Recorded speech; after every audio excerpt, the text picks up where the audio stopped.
Bueno, vamos a hacer un salto en lo que tiene que ver con la historia de Grecia. Ustedes tienen para ver las páginas 94 y 95 del libro de Santillana, en donde ahí vamos a encontrar la diferencia entre una Esparta netamente militarizada y una Atenas que pugna por la democracia.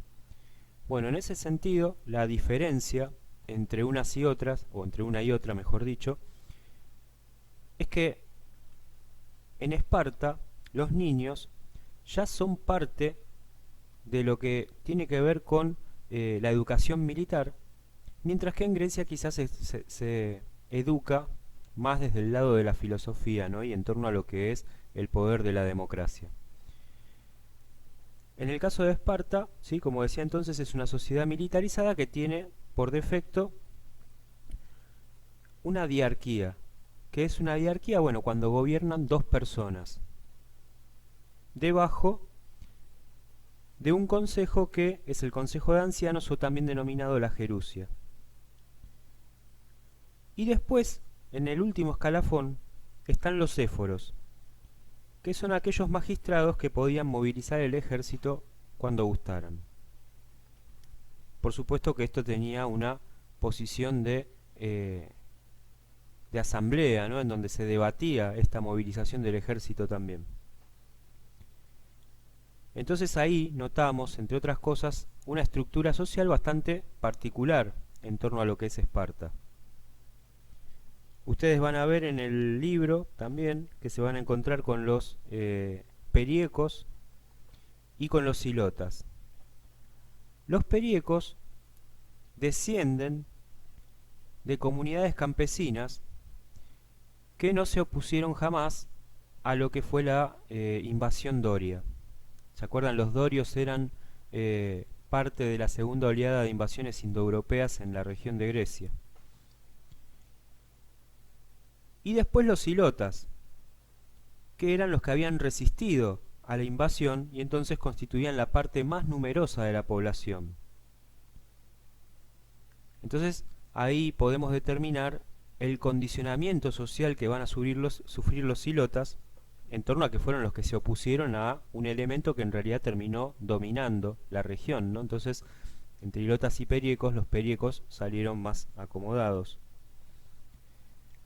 Sin embargo, Atenas, bueno, como veíamos el otro día, ¿no? Con esto de los arcontes, comienza a distribuir el poder e intentar generar una mayor igualdad, ¿no? Habíamos visto a Solón, nos quedará Clístenes para el miércoles, y de esa manera, bueno, continuar avanzando con lo que es Grecia. Yo dije, que después esto también lo van a encontrar en los textos, que la democracia surge en su estado más puro, pero no como una condición de igualdad para toda la comunidad, sino más bien también como un acto de cuidar, en cierta medida, el poder de aquellos que ya estaban dentro de esa aristocracia o el gobierno de los aristoi. De hecho, cuando Solón plantea una serie de cambios sustanciales para la historia de Grecia, no plantea una reforma agraria, por ejemplo, ¿no? Y reforma agraria es entendida como el reparto de las tierras entre las clases más empobrecidas, ¿sí? En detrimento de las clases más dominantes, en este caso los aristoi, ¿no? Entre estas dos ciudades, Esparta y Grecia, y Atenas, perdón, tan distintas entre ellas, ¿no? Pero que a la vez cumplen la función de polis, va a surgir una guerra, ¿sí?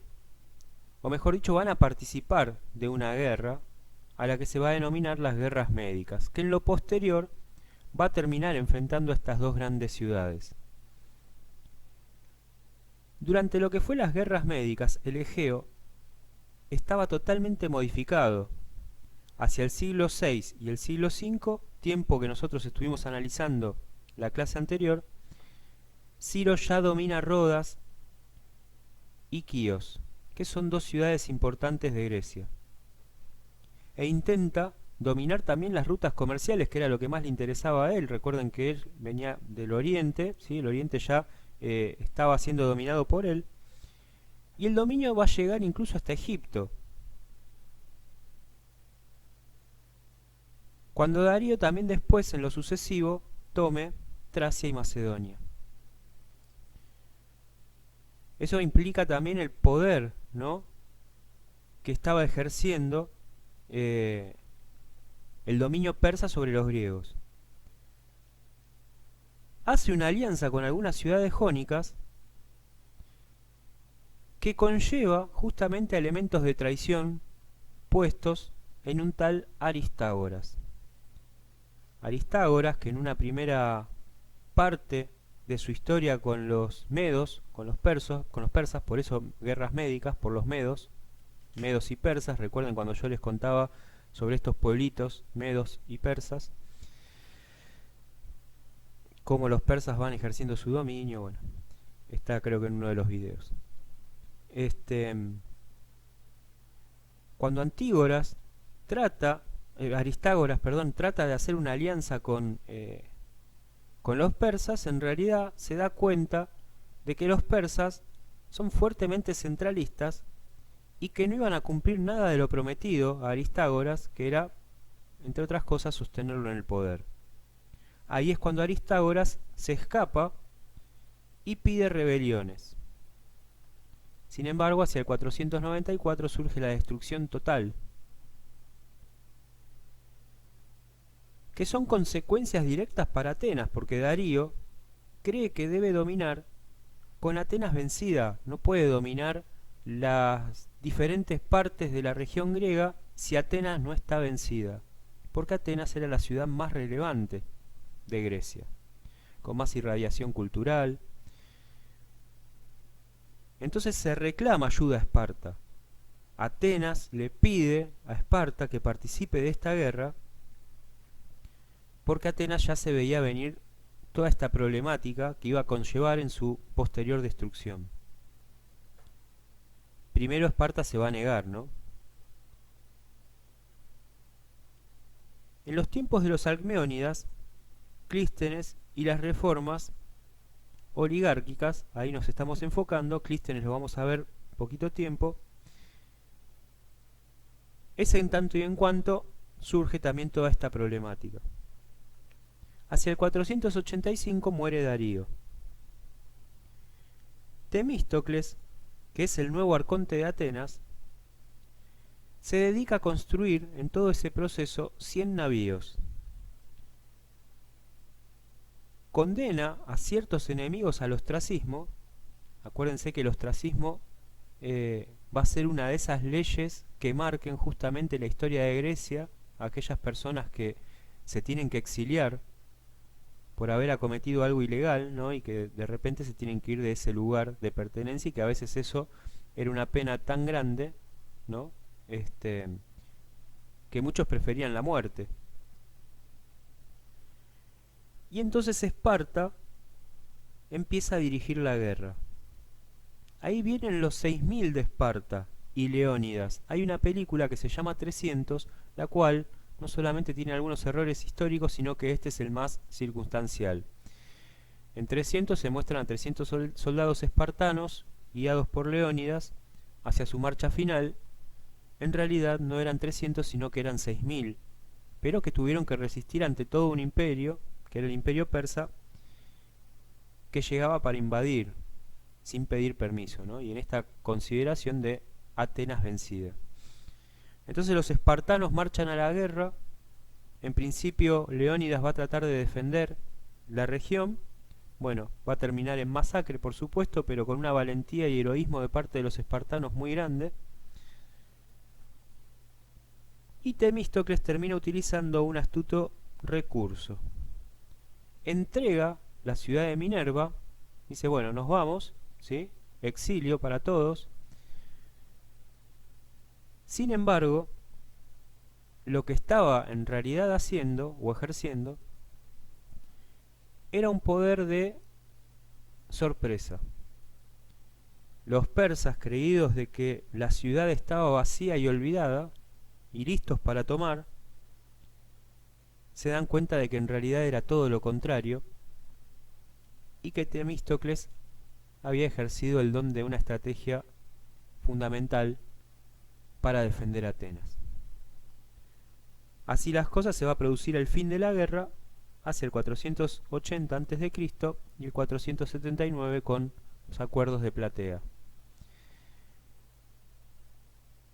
Entonces, ¿qué son las guerras médicas? Las guerras médicas son aquellas ciudades-estado de Grecia que se tuvieron que enfrentar al poderoso imperio persa. Entonces la primera la tenemos hacia el 490 y la segunda 10 años después, que es ahí donde marcamos la historia de Temístocles. En ese tiempo, Jerjes era el sucesor de Darío y quien intenta tomar Atenas y su Acrópolis, que luego habrá que reconstruir, porque en realidad lo que sucede es que el ataque también es feroz. Ante la defensa hubo un ataque. Así es como surge la Liga de Delos, para reconstruir las ciudades-estado griegas. Y una de las tantas veces, o pocas veces en realidad, que Esparta y Atenas se van a poner de acuerdo en conformar una liga, en tener un pozo en común, y que ese pozo en común sirva para administrar los recursos de Grecia. Pero surge un poder centralista por parte de Atenas que empieza a tener incidencia sobre ese dinero, y mientras Atenas se está reconstruyendo, nadie sabe qué pasa con lo material de esta Liga de Delos, es decir, las acumulaciones que promueve la Liga de Delos en torno a las ganancias para la reconstrucción. Así es como va a surgir entonces una guerra entre atenienses y espartanos, que después va a tener en Pericles, cuando veamos Pericles, su mayor momento de destrucción. Pericles va a tener 2 siglos, uno el siglo de oro, digo 2 siglos en el sentido conceptual, ¿no? El siglo de oro o el siglo de Pericles, y después va a tener que atravesar un largo periodo de decadencia que tiene que ver justamente con las guerras con Esparta, donde se va a poner en juego si la democracia o si el poder militar de Esparta. Nos vemos la próxima.